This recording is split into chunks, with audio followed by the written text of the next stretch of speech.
गुरु ब्रह्म महिमा अलेख शरण। नमस्कार दर्शक वृंद, आपण मानंकु आजिर राशिफल कार्यक्रम मु एस कुमार स्वागत जनाऊँगी।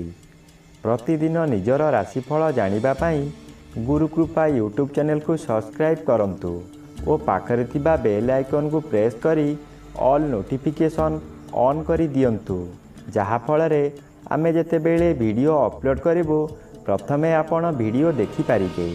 आमर यही वीडियो रे आपण संपूर्ण पंचांग सहित मेष ठारू मीन पर्यंत 12 गोटी राशिर राशिफल विषय रे जानि पारिबे। वीडियो को दयाकरी शेष पर्यंत देखंतु। वीडियोटी भल लागिथिले वीडियो को लाइक करंतु एवं आपणक प्रियजन पाखु शेयर करी जणांतु। एबे आसंतु जानिबा आज दिनर संपूर्ण पंचांग विषय। आज इंग्राजी 2026 मसीहा जुलाई मास 24 तारिख शुक्रवार, दिल्ली शराब्दा सन 1433 साल, स्वाधीन भारताब्द 79 वर्ष, महिमाद 199 वर्ष, उत्कल गजपति श्री श्री गजपति दिव्यसिंहदेव महाराजांकर 69 अंक, सौरस्व श्रावण मास 8 दिन, चांद्रमते आषाढ़ शुक्ल पक्ष दशमी तिथि, दिवा 10 घंटा 31 मिनिट पर्यंत। आजिर सूर्योदय विरजा क्षेत्र को 5 घंटा 16 मिनिट, कर्कट लग्न एकदंड 14 गते उदय। आजिर सूर्यास्त विरजा क्षेत्र को 6 घंटा 25 मिनिट, मकर लग्न एकदंड 5 गते अस्त। आज बिछा चंद्र 60 दंड, अनुराधा नक्षत्र अहोरात्र।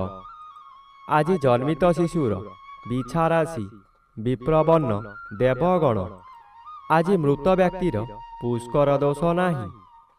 निषिद्ध खाद्य आज दिवा 10 घंटा 31 मिनिट मध्य कलम भोजन निषेध अटे, एहा परे शिंब भोजन निषेध अटे।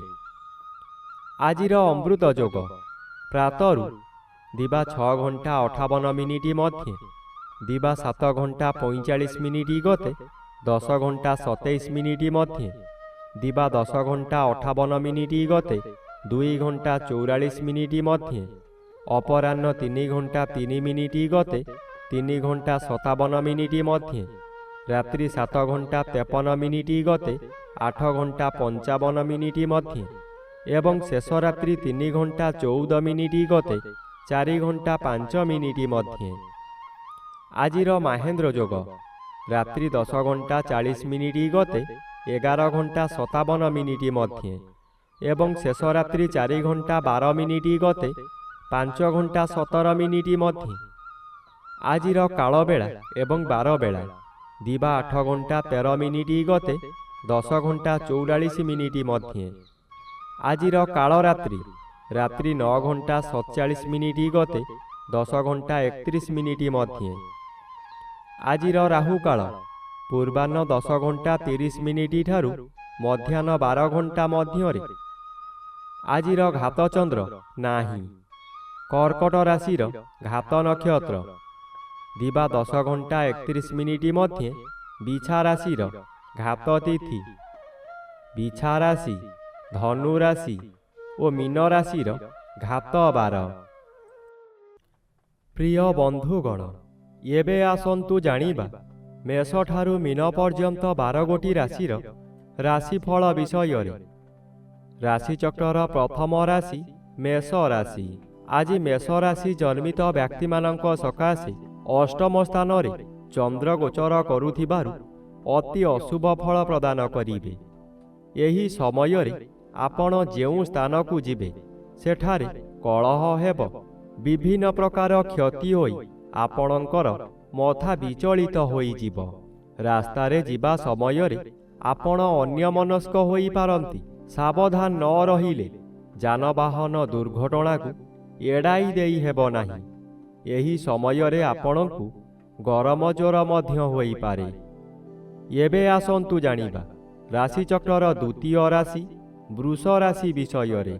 आज वृष राशि जन्मित व्यक्ति मानक सकाशे तृतीय स्थान रे रवि ଓ ସପ୍ତମ ସ୍ଥାନରେ ଚନ୍ଦ୍ର ଗୋଚର କରୁଥିବାରୁ ଆପଣଙ୍କର ପ୍ରତ୍ୟେକ ଦିଗରୁ ଶୁଭ ଫଳ ମିଳିବ। ଏହି ସମୟରେ ଚାକିରି ନ ପାଉଥିବା ବ୍ୟକ୍ତି ଚାକିରି ପାଇପାରନ୍ତି। ଚାକିରି କରୁଥିବା ବ୍ୟକ୍ତିମାନଙ୍କର ପଦୋନ୍ନତି ହୋଇପାରେ। ବ୍ୟବସାୟ କରୁଥିବା ବ୍ୟକ୍ତି ଅଧିକ ବ୍ୟବସାୟକୁ ବୃଦ୍ଧି କରିପାରନ୍ତି। ଉତ୍ତମ ରୂପେ ବ୍ୟବସାୟ ଚାଲିବ। ଆଶାଠାରୁ ଅଧିକ ଲାଭ କରିବେ। ଆଜି ପରିବାରକୁ ନୂତନ ବନ୍ଧୁ ଆସିପାରନ୍ତି। ଏବେ ଆସନ୍ତୁ ଜାଣିବା ରାଶିଚକ୍ରର ତୃତୀୟ ରାଶି ମିଥୁନ ରାଶି ବିଷୟରେ। ଆଜି ମିଥୁନ ରାଶି ଜନ୍ମିତ ବ୍ୟକ୍ତିମାନଙ୍କ ସକାଶେ ଷଷ୍ଠ ଚନ୍ଦ୍ର ଅନ୍ୟ ଗ୍ରହ ଦ୍ୱାରା ବାଧା ପାଉଥିବାରୁ ଶୁଭ ଫଳ ବଦଳରେ ଅଶୁଭ ଫଳ ପ୍ରଦାନ କରିବେ। ଏହି ସମୟରେ ଆପଣଙ୍କର ଶତ୍ରୁମାନେ ଦୂରରେ ରହି ଗୁପ୍ତରେ ଆକ୍ରମଣ କରିବେ। ଆପଣ ତାହା ନ ଜାଣି ବିଶ୍ୱାସ କରି ବହୁ ହଇରାଣ ହେବେ। ବ୍ୟବସାୟ କ୍ଷେତ୍ରରେ ଏପରି କରିବେ ଯାହାକି ଆପଣ ଯେତେ ଚେଷ୍ଟା କଲେ ମଧ୍ୟ ଲାଭବାନ ହୋଇପାରିବେ ନାହିଁ। କ'ଣ ହେଉଛି ବୋଲି ବୁଝିଲା ବେଳକୁ ଆପଣଙ୍କର ବହୁ କ୍ଷତି ହୋଇସାରିଥିବ। ଏବେ ଆସନ୍ତୁ ଜାଣିବା ରାଶିଚକ୍ରର ଚତୁର୍ଥ ରାଶି କର୍କଟ ରାଶି ବିଷୟରେ। ଆଜି କର୍କଟ ରାଶି ଜନ୍ମିତ ବ୍ୟକ୍ତିମାନଙ୍କ ସକାଶେ ପଞ୍ଚମ ସ୍ଥାନରେ ଚନ୍ଦ୍ର ଗୋଚର କରୁଛନ୍ତି। ଶୁକ୍ଳପକ୍ଷ ପଞ୍ଚମ ଚନ୍ଦ୍ର ବଳବାନ ଚନ୍ଦ୍ର। ଆଜି ଆପଣଙ୍କର ଜ୍ଞାନ ବହୁ ଗୁଣରେ ବଢ଼ିଯିବ।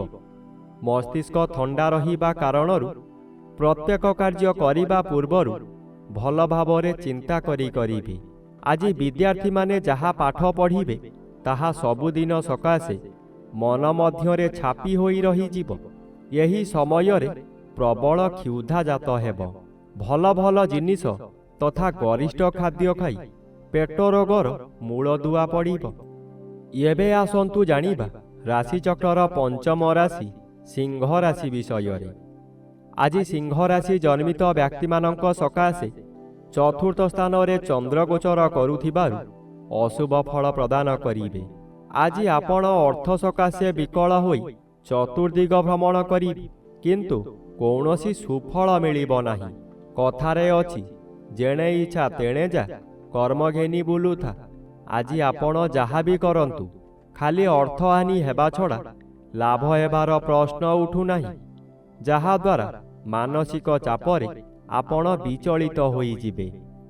ଏବେ ଆସନ୍ତୁ ଜାଣିବା ରାଶିଚକ୍ରର ଷଷ୍ଠ ରାଶି କନ୍ୟା ରାଶି ବିଷୟରେ। ଆଜି କନ୍ୟା ରାଶି ଜନ୍ମିତ ବ୍ୟକ୍ତିମାନଙ୍କ ସକାଶେ ତୃତୀୟ ଚନ୍ଦ୍ର ଅନ୍ୟ ଗ୍ରହ ଦ୍ୱାରା ବାଧା ପାଉଥିବାରୁ ଅଶୁଭ ଫଳ ପ୍ରଦାନ କରିବେ। ଆଜି ଚାତକ ପକ୍ଷୀ ସଦୃଶ୍ୟ ହେବା କାମ ଆପଣଙ୍କର ହେବ ନାହିଁ। ଯେଉଁ ଅର୍ଥ ଆସିବାର ଥିଲା ତାହା ସ୍ଥଗିତ ରହିବ। କାମରେ ବିଳମ୍ବ ଦେଖାଦେବ। ଅଚାନକ କାହା ସହିତ କଳହ ହେବା କିଛି ଅସମ୍ଭବ ନୁହେଁ। ମନର ବଳ ଭାଙ୍ଗିଯିବ। ଦୁର୍ବଳ ଅନୁଭବ କରିବେ।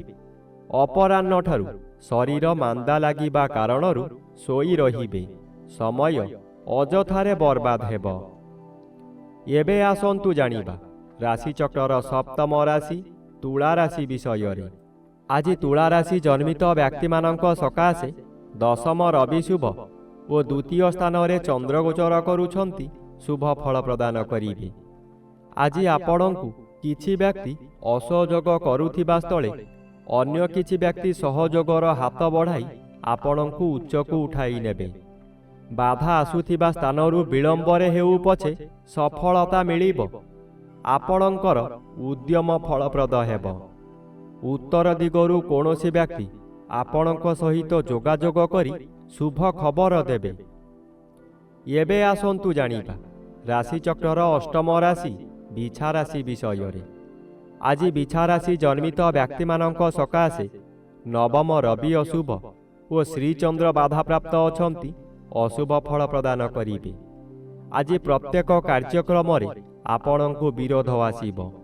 ପେଟ ଗଣ୍ଡଗୋଳ ହେବ। ଭଲ ଭଲ ଖାଦ୍ୟ ପ୍ରସ୍ତୁତ କରିଥିବେ, କିନ୍ତୁ ନିଜେ ଭୋଜନ କରିପାରିବେ ନାହିଁ। ନୂତନ ପୋଷାକ ଆଣିଥିବେ, କୌଣସି କାରଣରୁ ଆପଣ ଅନ୍ୟ ସ୍ଥାନକୁ ଯାତ୍ରା କରିବେ, ତାହା ପରିଧାନ କରିପାରିବେ ନାହିଁ। ଆଜି ସତର୍କ ଓ ସାବଧାନ ନ ରହିଲେ ନିଜେ ନିଜର ବହୁ କ୍ଷତି କରି ବସିବେ। ଏବେ ଆସନ୍ତୁ ଜାଣିବା ରାଶିଚକ୍ରର ନବମ ରାଶି ଧନୁରାଶି ବିଷୟରେ। ଆଜି ଧନୁରାଶି ଜନ୍ମିତ ବ୍ୟକ୍ତିମାନଙ୍କ ସକାଶେ ଘାତବାର ଅଶୁଭ ଓ ଦ୍ୱାଦଶ ସ୍ଥାନରେ ଚନ୍ଦ୍ରଗୋଚର କରୁଛନ୍ତି ଅଶୁଭ ଫଳ ପ୍ରଦାନ କରିବେ। ଆଜି ମନ ମଧ୍ୟରେ ଦୁଶ୍ଚିନ୍ତା ବଢ଼ିଯିବ। ଆପଣ ଯାହା ବି କରନ୍ତୁ ତହିଁରେ ଖର୍ଚ୍ଚ ବ୍ୟତୀତ ଲାଭର ପ୍ରଶ୍ନ ଉଠୁନାହିଁ। ଏହି ଦ୍ୱାଦଶ ଚନ୍ଦ୍ରରେ ଅତିରିକ୍ତ ବ୍ୟୟଭାର ବଢ଼ିଯିବ। ଆପଣ ହତାଶ ହୋଇଯିବେ। ସୁଖ ସନ୍ଧାନରେ ବିଭିନ୍ନ ସ୍ଥାନକୁ ଯାତ୍ରା କରିବେ। ଶରୀର ଅସୁସ୍ଥ ରହିବ। ଆଜି ବନ୍ଧୁବାନ୍ଧବମାନେ ଆପଣଙ୍କ ଉପରେ ଅଶାନ୍ତି ହେବେ। ଏବେ ଆସନ୍ତୁ ଜାଣିବା ରାଶିଚକ୍ରର ଦଶମ ରାଶି ମକର ରାଶି ବିଷୟରେ। ଆଜି ମକର ରାଶି ଜନ୍ମିତ ବ୍ୟକ୍ତିମାନଙ୍କ ସକାଶେ ସପ୍ତମ ରବି ବାଧାପ୍ରାପ୍ତ ଅଛନ୍ତି ଓ ଏକାଦଶ ସ୍ଥାନରେ ଚନ୍ଦ୍ରଗୋଚର କରୁଥିବାରୁ ଆଜି ଆପଣଙ୍କୁ ରାଜଯୋଗ ଫଳ ମିଳିବ। ଆପଣ ବହୁଦିନରୁ ଯେଉଁ କାର୍ଯ୍ୟ ସକାଶେ ଅପେକ୍ଷା କରିଥିଲେ ତାହା ଏହି ସମୟରେ ନିଶ୍ଚୟ ପୂରଣ ହେବ। କୌଣସି ଅଫିସରଙ୍କ ସାକ୍ଷାତ ପାଉନଥିଲେ ଏବେ ତାଙ୍କ ସହିତ ସାକ୍ଷାତ ହେବ। ତାଙ୍କ ସହଯୋଗରେ ଆପଣ ବହୁ ନୂତନ କାମ ପାଇ ଉପକୃତ ହେବେ। ଏବେ ଆସନ୍ତୁ ଜାଣିବା ରାଶିଚକ୍ରର ଏକାଦଶ ରାଶି କୁମ୍ଭ ରାଶି ବିଷୟରେ। ଆଜି କୁମ୍ଭ ରାଶି ଜନ୍ମିତ ବ୍ୟକ୍ତିମାନଙ୍କ ସକାଶେ ଦଶମ ଚନ୍ଦ୍ର ଅନ୍ୟ ଗ୍ରହ ଦ୍ୱାରା ବାଧା ପାଉଥିବାରୁ ଅଶୁଭ ଫଳ ପ୍ରଦାନ କରିବେ। ଆଜି ଆପଣ କର୍ମକ୍ଷେତ୍ରରେ ଅସଫଳ ହୋଇ ଅପମାନିତ ହେବେ। ଉପରିସ୍ଥ ଅଫିସରଙ୍କ ନିକଟରେ କାମ କରି ନ ପାରିବାରୁ ଆପଣଙ୍କର କାମ ହାତଛଡ଼ା ହୋଇଯାଇପାରେ। ସହକର୍ମୀମାନେ ଆପଣଙ୍କୁ ପରିହାସ କରିବେ। ଆପଣ ଦୁଃଖରେ ଭାଙ୍ଗି ପଡ଼ିବେ। ଆଜି ଆପଣ ଯାହା ଚାହିଁବେ ତାହା କରିପାରିବେ ନାହିଁ। ଏବେ ଆସନ୍ତୁ ଜାଣିବା ରାଶିଚକ୍ରର ଦ୍ୱାଦଶ ବା ଶେଷ ରାଶି ମୀନ ରାଶି ବିଷୟରେ। ଆଜି ମୀନ ରାଶି ଜନ୍ମିତ ବ୍ୟକ୍ତିମାନଙ୍କ ସକାଶେ ନବମ ସ୍ଥାନରେ ଚନ୍ଦ୍ରଗୋଚର କରୁଛନ୍ତି ଶୁଭ ଫଳ ପ୍ରଦାନ କରିବେ। ଆଜି ଆପଣ ଯେଉଁ କାର୍ଯ୍ୟ କରିବାକୁ ଚାହିଁବେ ତହିଁରେ ସଫଳତା ମିଳିବ। ବିଶେଷ କରି ଏହି ସମୟରେ ଜନମଙ୍ଗଳ କାର୍ଯ୍ୟକ୍ରମରେ ଯୋଗ ଦେଇପାରନ୍ତି। ଜନହିତକର କାର୍ଯ୍ୟ କରି ଉଚ୍ଚ ପ୍ରଶଂସା ପାଇବେ। ଚତୁର୍ଦିଗରୁ ସମ୍ମାନ ମିଳିବ। ଖୁସିରେ ଦିନ କାଟିବେ। ଏହି ସମୟରେ ଆପଣଙ୍କ ଭାଗ୍ୟରେ ପରିବର୍ତ୍ତନ ହୋଇଯିବ।